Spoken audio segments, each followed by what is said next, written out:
सुरुवात करतानाच आम्ही नकार इतका जीवनामध्ये भरवलाय. पावला नाही तर काय करायचं म्हटलं, जर तर राहू दे.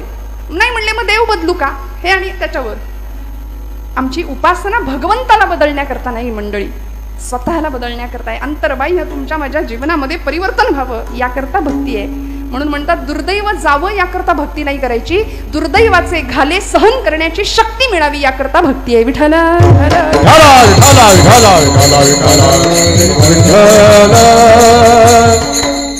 मग या पदाला आम्ही एकदा पोहोचलो, हरिभक्त या स्थितीला पोहोचल्यानंतर आम्ही निर्भय जीवन जगलो पाहिजे, निर्भयता आमच्याकडे आली पाहिजे.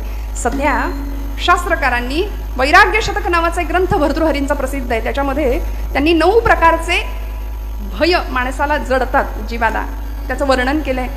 भोगे रोग भयम, कुले च्युती भयम, वित्ते नृपालाद भयम, माने दैन्य भयम, गुणे खल भयम, रूपे जरायाद भयम, शास्त्रे वादी भयम, बले रिपु भयम, काये कृतांताद भयम, सर्वे वस्तु भयान्वितम भुवि नृणाम वैराग्यमेवा भयम. काय सांगितलं? भोगे रोग भयम, 9 प्रकारची भय आहेत. माणूस कायम भयामध्ये घाबरलेला आहे. भोगी माणसाला, ज्याला सतत भोग हवे असतात, सुखाचे यशाचे अनेक प्रकारचे भोग मनुष्य इथे आल्यानंतर भोगतो, भोगी माणसाला रोगाची भीती आहे. शास्त्रकार म्हणाले भोगे रोग भयम, कुले च्युती भयम.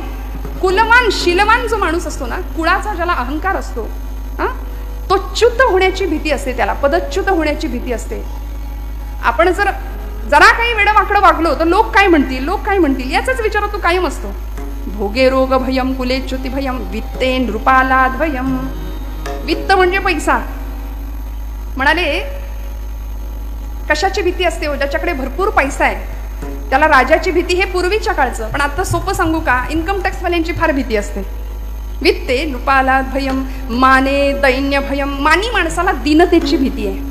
जो स्वतःचा मान सन्मान जपण्यामध्येच गुंतलेला असतो ना, तो लोक काय म्हणतील, 100पैकी 99 माणसं त्याला चांगलं म्हणतात, पण एक माणूस वाईट म्हणत असेल तर त्याचं सगळं लक्ष त्या माणसाकडे असतं की हा माणूस मला वाईट म्हणतोय.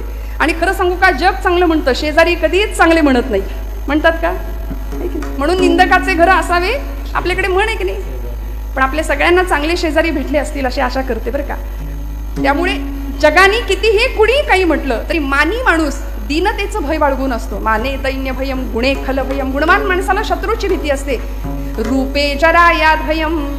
रूपवान माणूस असतो की नाही, त्याला म्हातारपणाचं भय असतं. हे माझं म्हणणं नाही, वैराग्य शतकातला श्लोक आहे भर्तृहरींचा, शास्त्रकार सांगतायत. रूपवान माणसाला जरा म्हणजे म्हातारपणाचं भय आहे. म्हणून तर जगामध्ये आता परवाच तो रेशो सांगितला बघा कुठेतरी, भारतामध्ये 60 लाख नुसती सलून आहेत.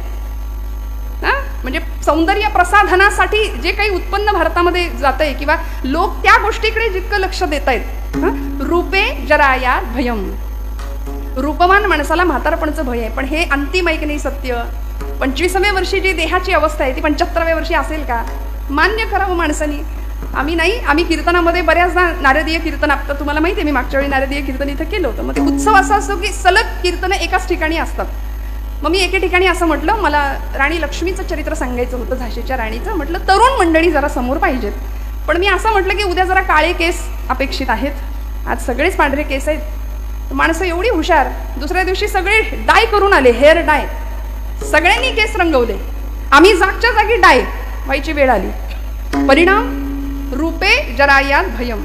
वर्ण तिकीट पाठवले, भगवंतांनी निरोप दिलाय की बाबा झाला तुझा उत्तर रंग सुरू, आयुष्याचा उत्तरार्ध सुरू झाला 40 नंतर. मान्य करावं माणसाने.